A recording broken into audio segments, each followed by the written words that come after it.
Breaking చూస్తున్నాం. Urea కోసం రైతుల ఆందోళనలు మిన్నంటాయి. కాగజ్ నగర్ లో వ్యవసాయ మార్కెట్ ముందు రైతులు నిరసన చేపట్టారు. సిర్పూర్ ఎమ్మెల్యే పాల్వాయి హరీష్ రావు రైతులతో కలిసి ధర్నాలో పాల్గొన్నారు. పరిస్థితి అదుపు తప్పడంతో ఎమ్మెల్యే పాల్వాయి హరీష్ బాబును పోలీసులు అరెస్ట్ చేశారు. రైతుల ఆందోళనతో బట్పల్లి చౌరస్తా వద్ద ఇరువైపులా వాహనాలు భారీగా నిలిచిపోయాయి.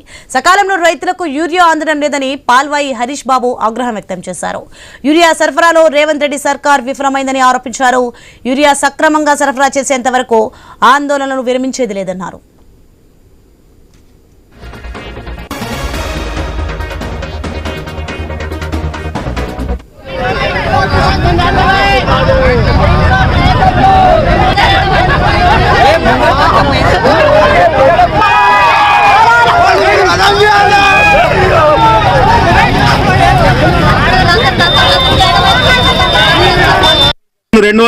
రూపాయలకు దొరికే యూరియా బస్తా బయట బ్లాక్ మార్కెట్ లో 600 రూపాయలకు ఎట్లా దొరుకుతుంది అనేది ఈ అగ్రికల్చర్ ఆఫీసర్లు ఈ ప్రభుత్వ అధికారులు మాకు చెప్పి తీరాలి.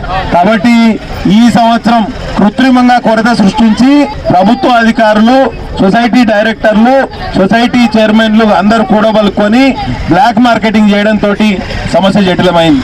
కాబట్టి నేను ఒక్కటే కోరుతున్నా, ఈ సమస్య పరిష్కారం అయ్యే వరకు ఇక్కడి నుంచి లేచేలేదు. ఎన్ని రోజులైనా ఇక్కడనే కూర్చుందాం.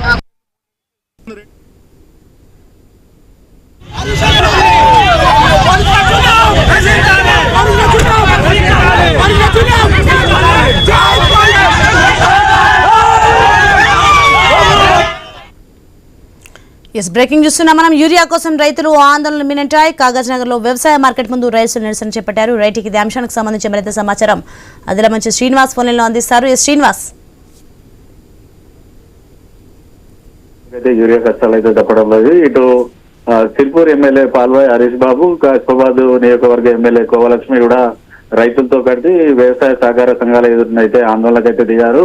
ఈ నేపథ్యంలో వారు పూర్తిగా కాంగ్రెస్ ప్రభుత్వం అయితే యూరియాను అందించడంలోనైతే ఫెయిల్ అయిందంటూ కూడా ఇద్దరు ఎమ్మెల్యేలు అయితే చెప్తున్న పరిస్థితులు అయితే ఉన్నాయి. ఖచ్చితంగా ప్రభుత్వం సమస్యను పరిష్కార దిశగా అడుగులు వేయాలంటూ కూడా వారైతే కోరుతున్నారు. ఓవైపు రైతులు పంటలు సాగు చేస్తున్న సమయాన యూరియా లేకపోవడంతో కూడా ఇబ్బందులు పడుతున్నారు.